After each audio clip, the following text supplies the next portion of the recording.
This is the BGG Climbers for the week ending 7/28/2021. This list is put together every week by Michael Alexander, and there's some interesting stuff this week, so let's get right into it. So we'll start with the sub top 10 real quick here. Destiny's continues to climb. It's already at rank 707 with a pretty good average of 8.3. I think this is going to continue to move up, and there's probably a good chance this will, if it doesn't hit the top 100, it will be pretty close, I think. Beyond the Sun continues to climb. It's already at 305. It's gotten a lot of positive reviews, and its average rating has been holding pretty steady. I think this will be enough, especially with the expansion coming out, that it is very likely to hit the top 100. Oath continues to move up. It's actually getting a little bit better ratings this week, so we'll have to see this. I think the Shut Up and Sit Down review probably got it out there a little bit more, and I think originally I didn't think this was going to hit the top 100 because it's too unusual of a game, but it very well might. And Summoner Wars is getting a lot of positive reviews for the second edition.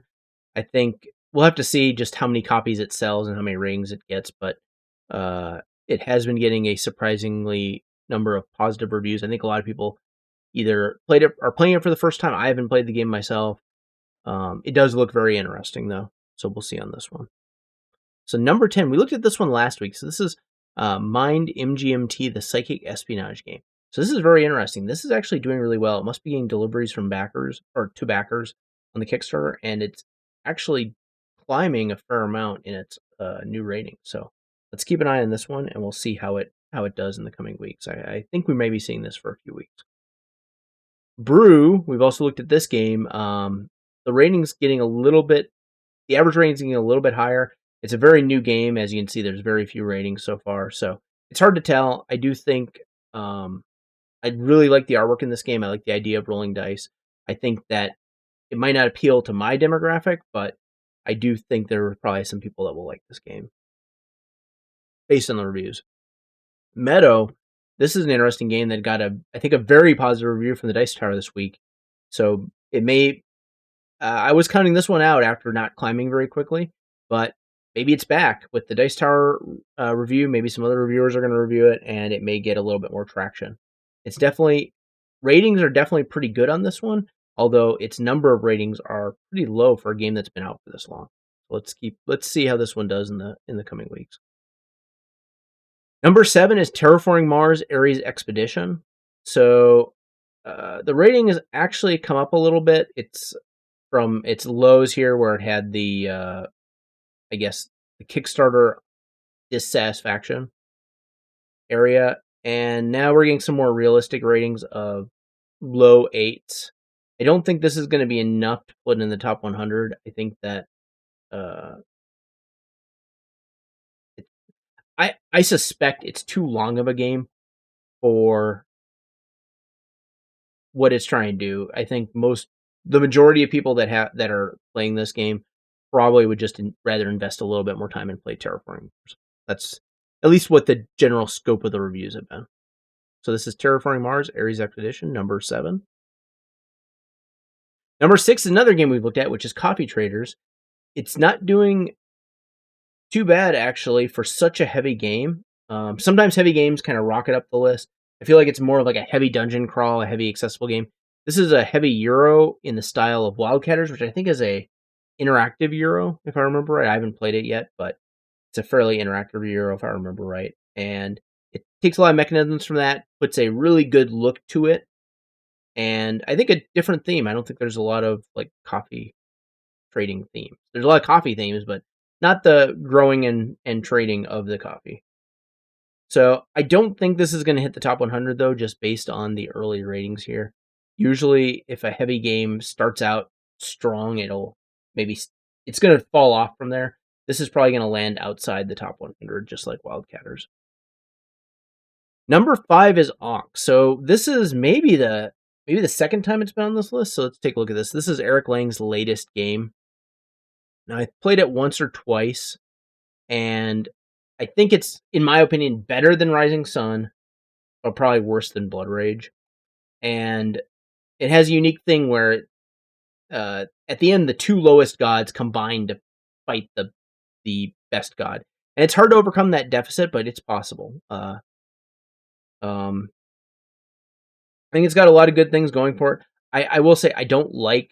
I didn't back this game, but I don't like the pieces as much as the Rising Sun pieces or the miniatures. The Rising Sun miniatures are just so cool. They are some of the coolest miniatures with the dragons, and I almost regret not backing it just from the fact, I would love to get the miniature pledges. Oh, that hippo looks pretty cool. I don't know why the pieces aren't as cool. Maybe it's just I don't like the ancient Egyptian gods look as much. But where do I think Ankh is going to land? I don't know. It's an Eric Lang game from Simon. As the backers get their pledges, maybe it's going to rock it up. I know Rising Sun, I think, may still be in the top 100, although that one I think is falling off. What I'm most interested in, personally, is the Blood Rage expansion that is supposedly coming. I'm interested to see how that changes the game. So that's number 5, Ankh, Gods of Egypt. Number 4, we've seen the list for a number of weeks. This is Imperium Classics. This is this new Civilization card game from David Turkey and Nigel Buckle, I think. So this game is falling in ratings a little bit. I don't think this is going to end up in the top 100 in the end. I think it may be a good Civilization game, but maybe not great. That's the impression I'm getting from the reviews and stuff. But one thing is apparent. I think the Legends version of this is getting better ratings, and that may be due to the legendary civilizations are kind of a unique thing. I don't know if I've seen that really elsewhere. That's number 4, Imperium Classics. Number 3 is Juicy Fruits. So this is from Capstone Games. This is interesting. So let's take a look at this. Collect fruits and put them to clever use on an island. So we have area movement, grid movement, tile placement. Capstone Games' production quality has been pretty good recently. I like these fruit pieces that they have. The artwork looks pretty good. I feel like this is, it's a weight of 2, so it's a lighter weight game. Here's the setup. And I don't know. It could be a good game. It's probably a little bit lighter than I would normally play, unless it's like Quacks or something like that. And I'm not sure how much I want to do like a tile placement area movement game in this weight range, but I do think the presentation is really good, and we'll have to see how it does. I don't think, let's go back to the ratings here. I don't think it's going to, it's already starting out the low 7, so this is definitely not going to, or very unlikely to hit the top 100.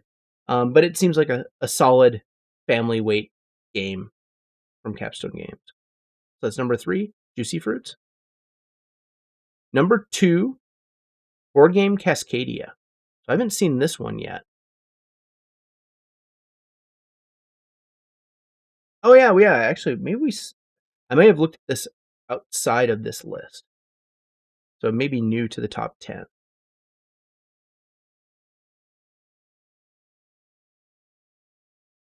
This is Cascadia. This is, I believe we saw this last week. I think we saw this last week. It's kind of this, it looks like a tile laying game with some pretty good animal art. More real, I guess, a realistic look. We've been seeing a lot more like outdoors and animal themed games, I think, since Wingspan. I guess animals have always been pretty popular, but I think maybe Wingspan brought it back to the forefront.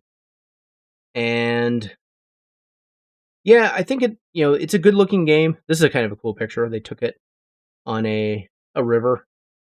Looks like a mountain stream, actually. So that's kind of cool.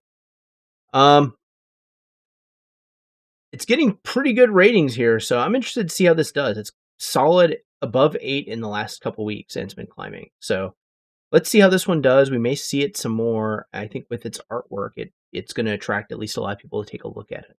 That's number 2, Cascadia. And number 1 is Seize the Bean.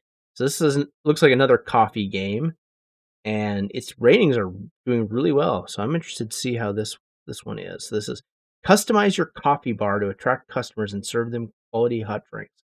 2.67.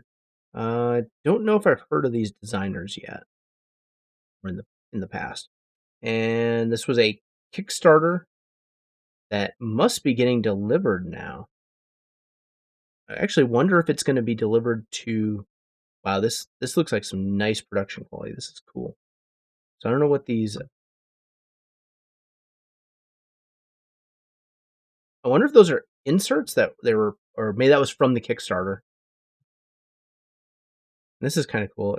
I don't know if this is how it's supposed to be, where you have an empty cup and a full cup, and some pretty good artwork on this, like little coffee beans.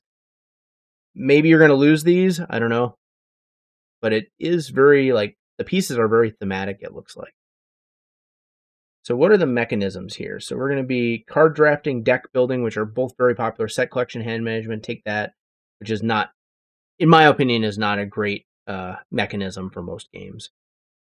And there are, yeah, four. So this has been a long time coming. Looks like the backers are getting it, and this was originally, must have been backed or on Kickstarter 4 years ago. So that's very interesting. We'll have to see. I mean, these early ratings might just be from the big fans, but it is interesting to see a game that is kind of a middleweight game show up as #1 this week that I hadn't seen before. So that's Seize the Bean.